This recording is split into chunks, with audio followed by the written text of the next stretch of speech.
Hi, I'm Zach, and today I'm going to be ranking the top 3 books from the first year of seminary.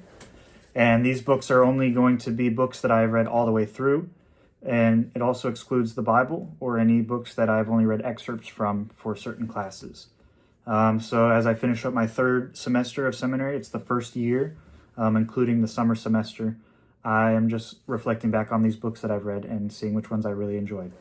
Coming in at number 3 is The Apostolic Fathers.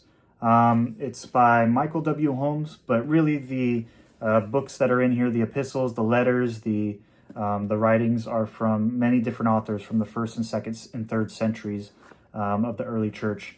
And it's just been super helpful to read these. A lot of these are debated canon.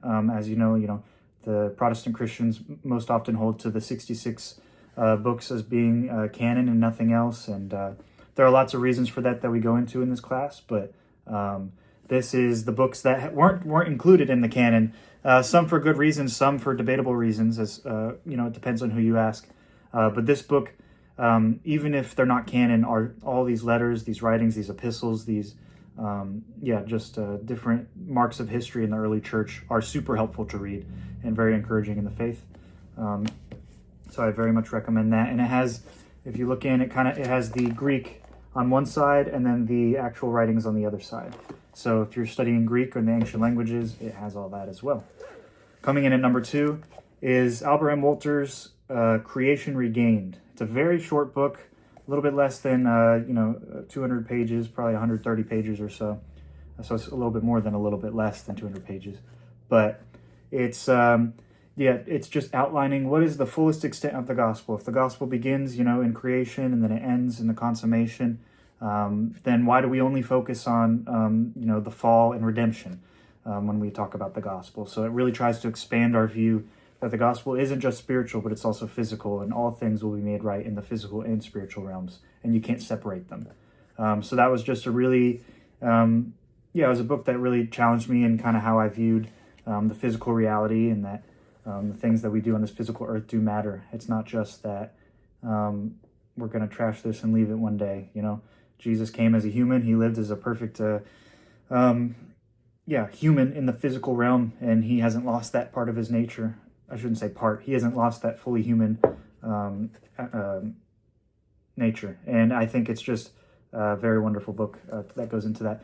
The third one, the number 1 book that I have read in seminary in the first year, is Words of Life by Timothy Ward. This has been encouraging because I think it just outlines in a deep way the doctrine of Scripture and how you get to the doctrine of Scripture. What does it mean to be inerrant? What does it mean to be inspired? What does it mean to be infallible? And it just digs deep it leans on B.B. Warfield a lot from the Princetonians all the way through the writers that have written since then up until now.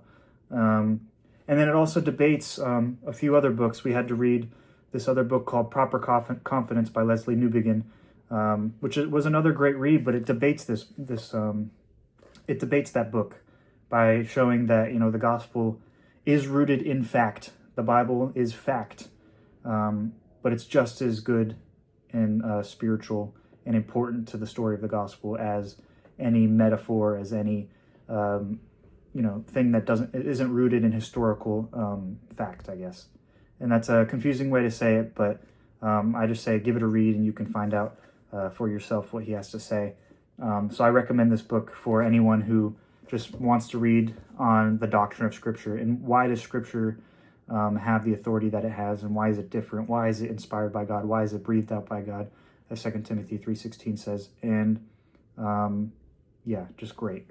Very great. And if you don't want to read this, I don't know. I would say just read it. All right. That's all I have. Hopefully at the end of year 2 or next semester, I can give another list of great books that I've read, but this has been it so far. So thank you for listening.